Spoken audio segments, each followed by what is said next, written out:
Hi, Manny. Hello, and a big congrats on Rentapal, a creepy look at boredom and isolation. Thank you very much. I'm very proud of the picture. You're so welcome. Now, what attracted you to your character of Andy? He's like a Mr. Rogers for lonely adults, complete with a knitted vest.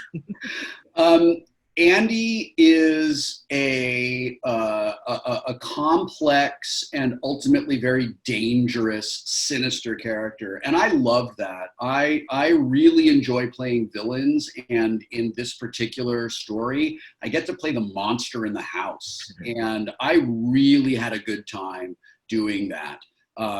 The motivations for him are not overtly evil and sinister because he is manipulative. He has to be very careful in how he reels David in and how he exerts and then maintains control over him. So I decided that Andy's fundamental motivations were that he was very lonely, he was very insecure, he was incredibly manipulative because he didn't want to be alone.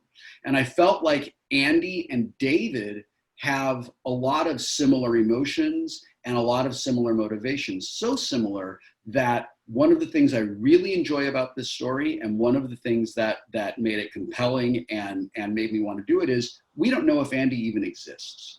Andy could be entirely in David's head, and that's even scarier than the idea that a videotape is talking back to you. Right. When you were already having, you care for David, and then you started thinking about that, and that kind of makes it a lot creepier. You're right. And I also wrote in here that it seems like you're having fun, like what you said, playing the role. So who was your inspiration, and how did you prepare for the role of the friend from hell? I kept it very real, very simple, and very honest. I just knew that he was a manipulative, controlling person. Like, I worked in the entertainment industry for 40 years. I've been around those people. I know how they talk. I know what they do. I know how these sociopaths are, on the surface, are charming, but the second you get past that, there's just this bottomless well of cruelty and selfishness.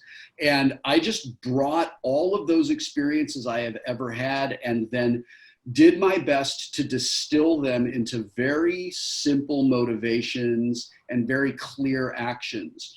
This was not challenging because the script was so perfectly written and so beautifully written that what the writer's intention was clear on every single page. And the challenge that I experienced was not, how do I do this? Not what am I doing? The challenge was, how do I do this as subtly and as faithfully as possible to realize the potential of this screenplay?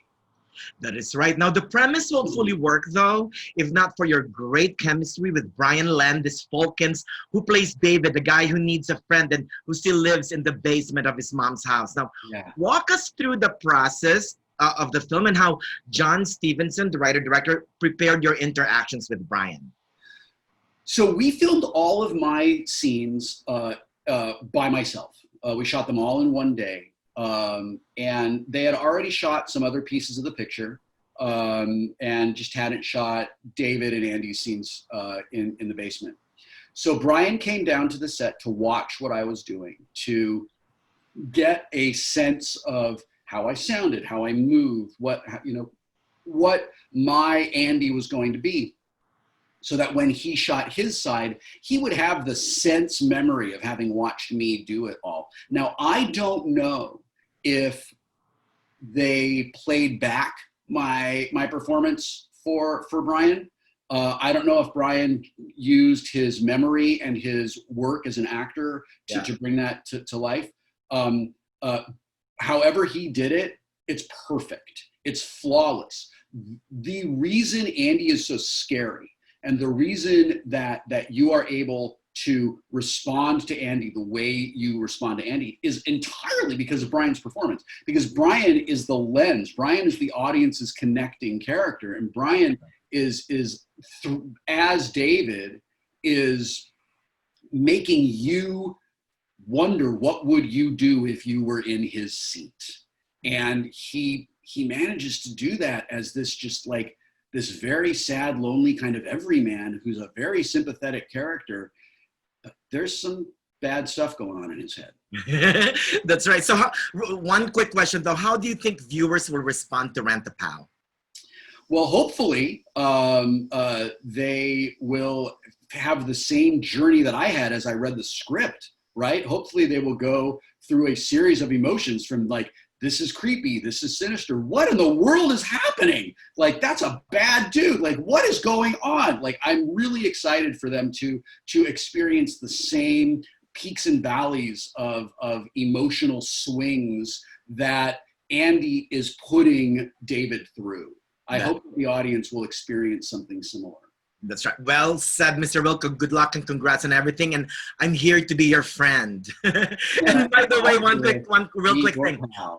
Speaking of a guy in the basement, I love your poster in the back. Oh, thank you very much.